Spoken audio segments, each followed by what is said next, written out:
Brasil. Um país de paisagens tão diversificadas quanto sua gente. A história dos brasileiros envolve 4 continentes: as Américas, Europa, África e Ásia. O moderno e o arcaico criam infinitas combinações de imagens. Os índios brasileiros, habitantes das Américas desde a pré-história, representam mais de 200 nações, cada uma delas uma cultura particular e única. Os portugueses colonizaram o país, estabelecendo uma complexa e, por vezes, conflitante sociedade nos trópicos. Os africanos, trazidos ao Brasil como escravos até o século XIX, construíram uma das mais vibrantes e criativas culturas da diáspora africana. A dinâmica do confronto e da cooperação entre esses 3 fascinantes povos formam juntas um caleidoscópio cultural chamado Brasil.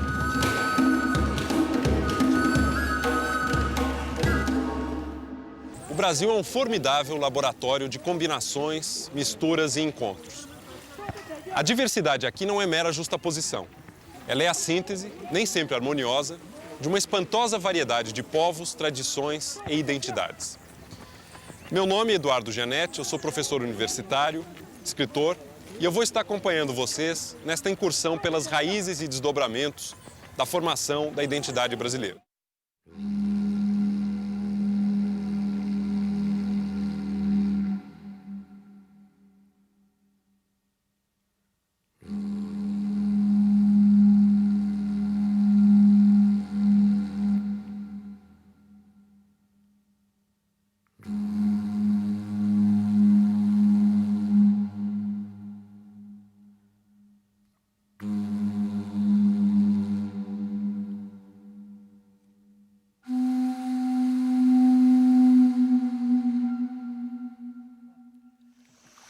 Patatema de itingare pangampi kai. Ebo itingare ya meka teme ya le atokai. Membiri cha teme ya. Ebo toma anan dia pangane aptor ya eveka.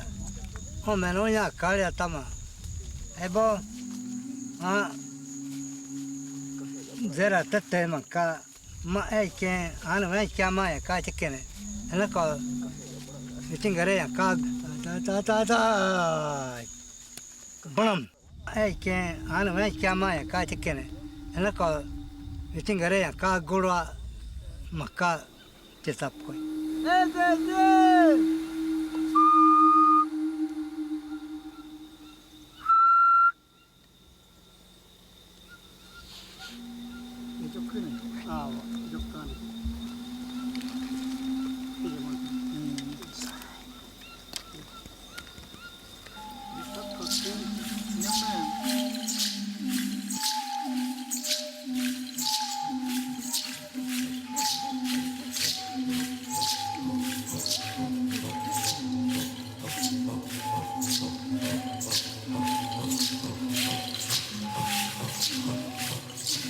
Essas pinturas rupestres são o primeiro registro da presença de seres humanos no Brasil.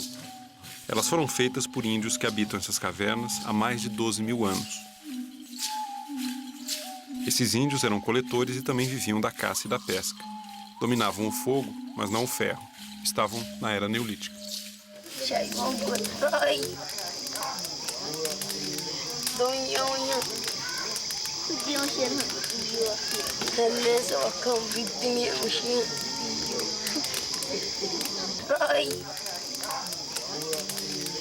Quando os portugueses chegaram por aqui, há exatamente 500 anos, os índios que estavam espalhados pelo território brasileiro totalizavam cerca de 4 milhões de pessoas. A diversidade cultural era muito grande e estima-se que eles falavam cerca de 1.000 línguas diferentes, entre dialetos e variantes. Hoje em dia, a população indígena não passa de aproximadamente 300.000 pessoas. São 210 povos falando 170 línguas. Esses povos vivem situações muito diversas, dependendo, sobretudo, do grau de preservação e aculturação de cada um. Existem alguns, como os Yanomami, que ainda continuam bem próximos de seu estado original. enquanto outros já modificaram bastante seu modo de vida. Essa ideia de que existem índios e os índios são todos os mesmos é uma ideia errônea. Esses povos vivem em 500 áreas diferentes. Cada povo é um mundo em si. Tem uma música diferente, tem uma mitologia, tem uma história, tem uma forma de lidar com o ambiente completamente diferente. Você tem índios que moram em floresta, índios que moram perto do mar, índios que moram no cerrado.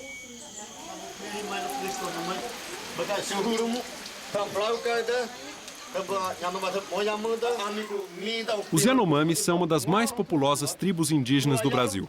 São cerca de 15 mil índios, distribuídos por dezenas de aldeias, num território equivalente a 3 vezes o da Bélgica. Eles foram a última nação indígena do mundo a entrar em contato com a cultura ocidental.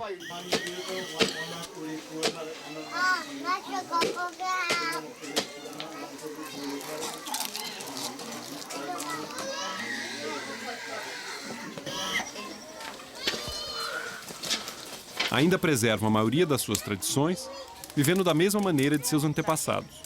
As mulheres cuidando da roça e da alimentação, enquanto os homens saem para caçar e pescar. Os Yanomami vivem numa única maloca comunitária, compartilhada por todas as famílias da aldeia.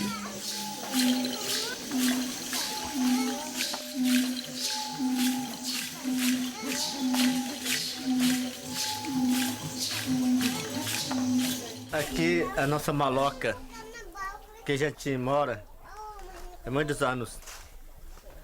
A gente faz uma maloca com essa palha, chama de palha de upim. A gente pega muito longe, mais ou menos 5 quilômetros, para carregar nas costas, para trazer para cá, para construir a maloca. Esse rapaz está fazendo uma flecha, consertando, ele está aprontando para caçar. Assim que nós já não prepara a nossa arma de flecha. Essa flecha é maior, é grande, mas ele joga mais ou menos 30 metros de distância. E a ponta dele? A ponta de flecha, esse aqui é um pau, mas a gente coloca um osso de macaco para matar um inabu, mutum, cujubim. Nessa cancha, ele cancha aqui, a caça não pode rugir.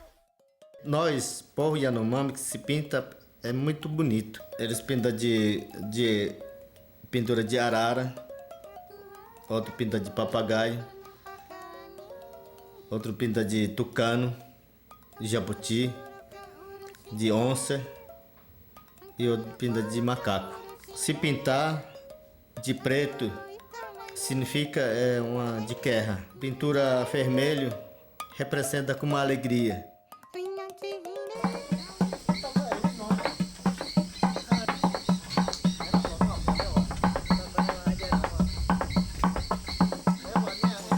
Entre os povos indígenas brasileiros, os gavião são dos que mais se aproximam de uma relação equilibrada no contato com o branco.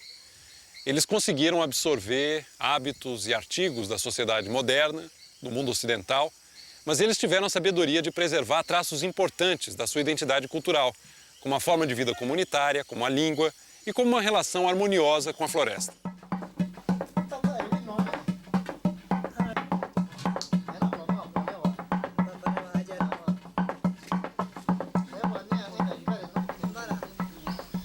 O índio vive a caça e pesca, né? E fruto da terra e os mel que tem na terra. Isso é muito importante para nós, para a gente morar na nossa terra, para segurar a terra do índio, para dizer que o índio tem terra, porque muitas vezes o branco fala que índio não precisa terra, índio não precisa terra grande, índio não trabalha. A gente não trabalha da maneira que o branco trabalha, nós temos uma maneira de trabalhar para preservar, para não abrir muitas a clareira dentro da terra da nossa floresta. Aqui a nossa comunidade aqui hoje, nós temos um grupo que trabalha para todo mundo, né? Nós temos uma roça da comunitária, lá a comunidade vai lá, planta roça, milho, mandioca, aí as índias, cada uma índia vai lá na roça pegar sua roça porque é para todo mundo. O índio planta e o índio caça. O índio pesca, caça, isso que o índio faz.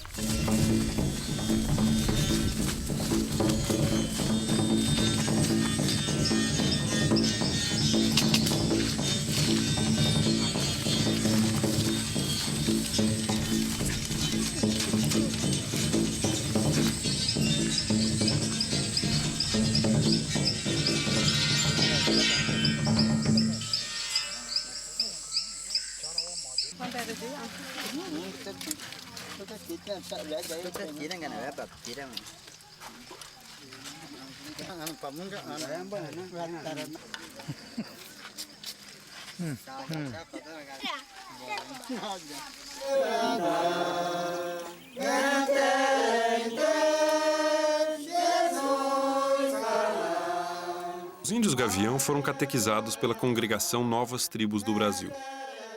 Eles realizam cultos evangélicos na língua tupi.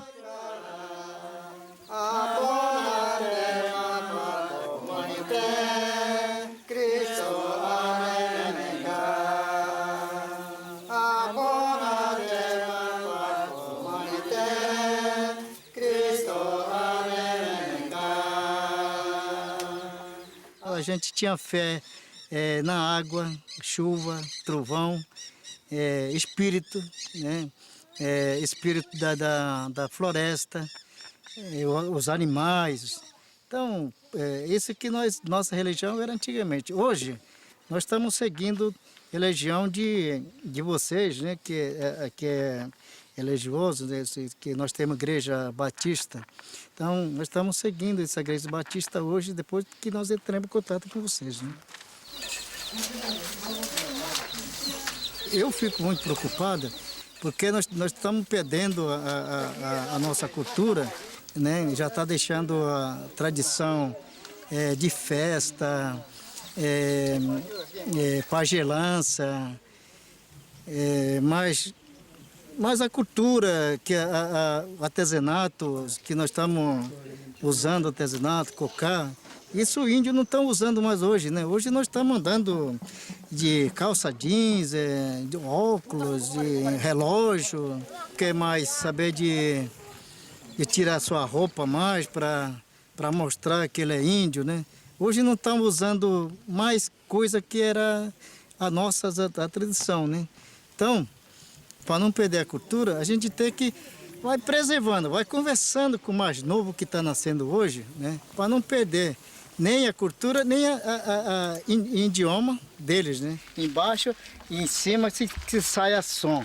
Aqui em cima, aqui dá mais som, hein, gente? Aqui, ó. Aqui tem que ser bom, lá pega tudo, né? Porque embaixo e em cima que saia som. Aqui em cima.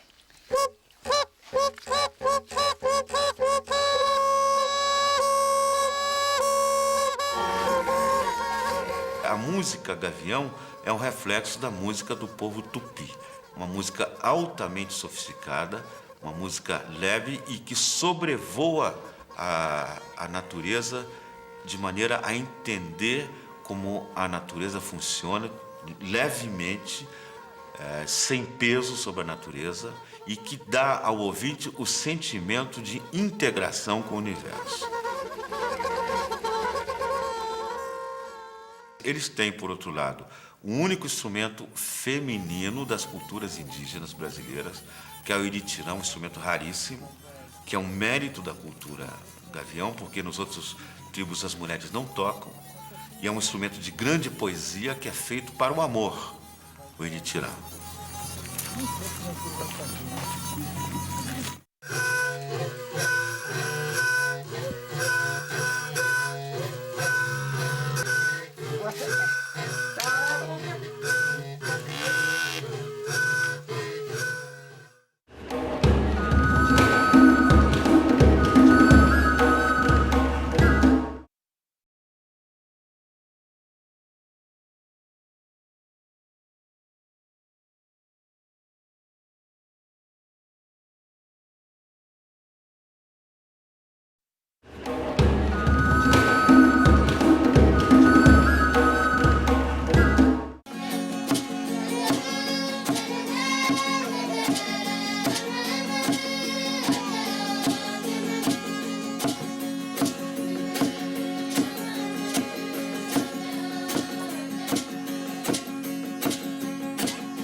Esta pequena aldeia Guarani fica a meio caminho entre as duas maiores cidades do Brasil, Rio e São Paulo.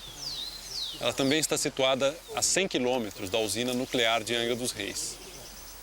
Entre as nações indígenas do Brasil, a dos Guarani foi uma das que mais sofreu com a escravidão e a catequização forçada. Hoje em dia, eles estão lutando para preservar sua identidade cultural por meio da língua, da dança, da música, do uso dos recursos da floresta. A terra é importante porque tem que a gente sobreviver em cima, né? Porque plantamos para nossa colheita mesmo, para sobreviver, e também não é para comércio. Então a gente vai usando a terra de uma maneira que sirva para nós mesmos, né? Na minha vida, assim, do índio, para mim não é tão difícil. Porque não usamos muitas coisas também do branco, como vocês veem aqui não tem a luz elétrica, né? O sol aqui é para nós importante, nós temos a nascente d'água por todo lado aqui nesse mato, nós é rico de água, então não precisamos comprar água, pagar, nada, né? Então a gente vivemos assim a nossa vida.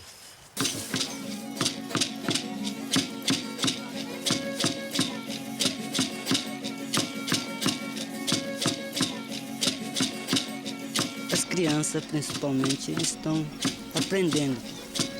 Eu toco, eu ouço a música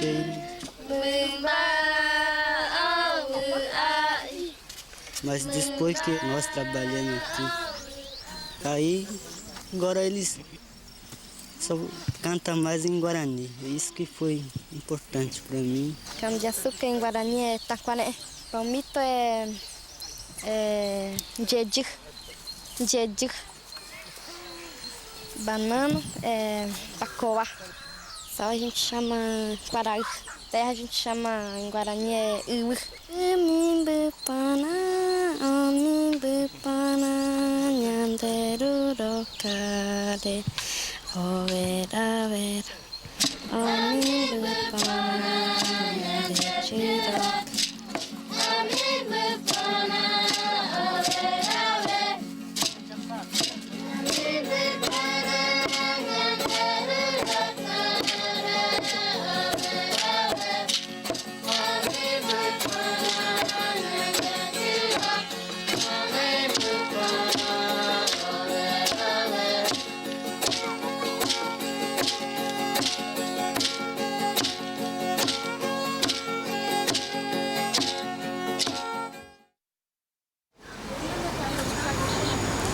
Pode parecer estranho, mas o que eu estaria fazendo numa favela no meio de São Paulo para falar de cultura indígena? Para descobrir a resposta, temos que nos deslocar até o sertão de Pernambuco, no Nordeste brasileiro, onde vivem os Pancararu.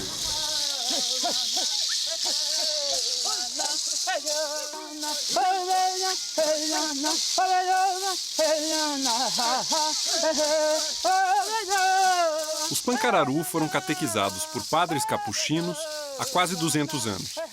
Hoje eles não falam mais a sua língua e perderam quase toda a sua terra.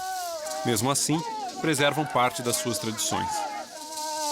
Nós procuramos manter sempre os nossos costumes para que não perdemos de tudo, não perder de tudo. Inclusive passamos para as crianças também a dança indígena, como os tuantes ensinamos para as crianças já, quando crescer, já saber cantar, dançar. No ritual do toré, os índios evocam os segredos míticos da tribo. Por trás do rosto coberto do praiá está o espírito personalizado da floresta, dos animais ou dos antepassados. Nos cânticos ficaram preservadas as únicas palavras da língua perdida dos Pancararu.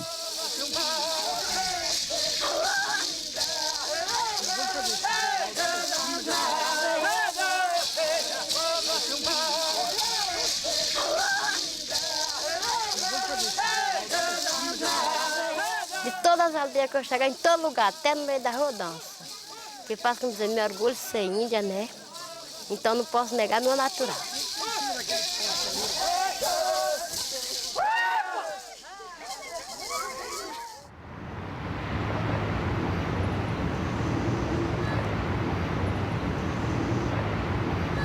A vida dos dos índios não é fácil. A falta de terra para o plantio, para a caça, o contato com os brancos, que foi muito traumático, acabou forçando muitos deles a imigrarem. Esses pancararus vieram parar numa favela no coração de São Paulo. Como Dona Alexandrina, vários pancararu decidiram migrar para a cidade de São Paulo.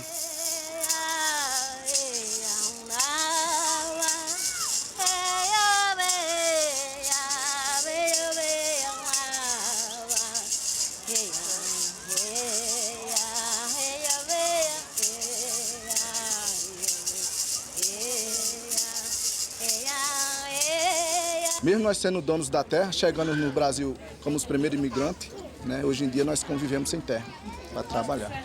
Não tem dinheiro, passa fome, né? Então, o que traz a gente aqui é isso. Nós procuramos não perder a tradição, porque quem é índio jamais esquece que é índio. Né? Isso você traz no sangue, traz na veia, então jamais você vai perder sua cultura. Dos 4.000 pancararu que vivem no Brasil, cerca de 1.000 estão hoje em São Paulo. A megalópole é testemunha da obstinação desse povo em afirmar sua identidade.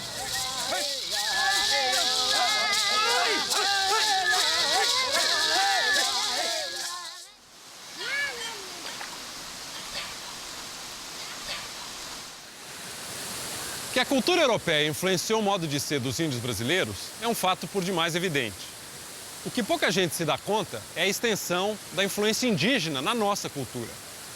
Diversos elementos e práticas dos índios foram incorporadas ao nosso dia a dia. O hábito do banho diário, por exemplo, foi trazida pelos índios.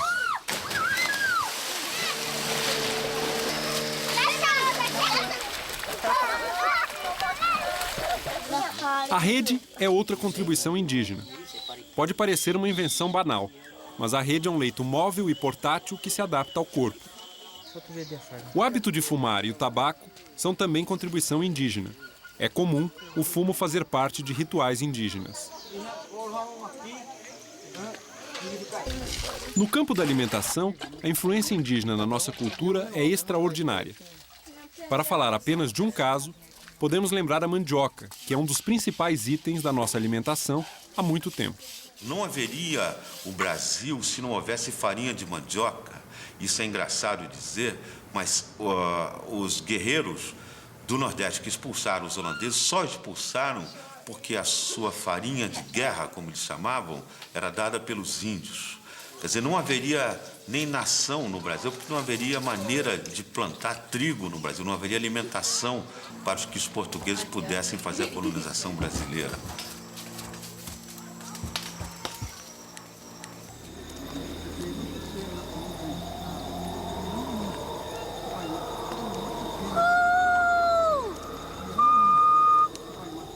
Nas últimas décadas, foi realizado um intenso trabalho de demarcação das terras indígenas. Os frutos dessa estratégia são visíveis e altamente positivos. A cultura indígena voltou a ser valorizada pelos próprios índios, que hoje lutam para preservar a sua identidade. E, mais importante talvez, a população indígena voltou a crescer depois de quase 5 séculos de declínio sistemático. A maior batalha hoje é, então, pela preservação da floresta, dos recursos minerais, por ver como os índios podem ganhar dinheiro, participar da cidadania brasileira, sem perder suas tradições e as suas línguas. Se perder a nossa terra, aí não tem mais jeito. Espero que não vai perder a nossa terra nem a nossa cultura, né?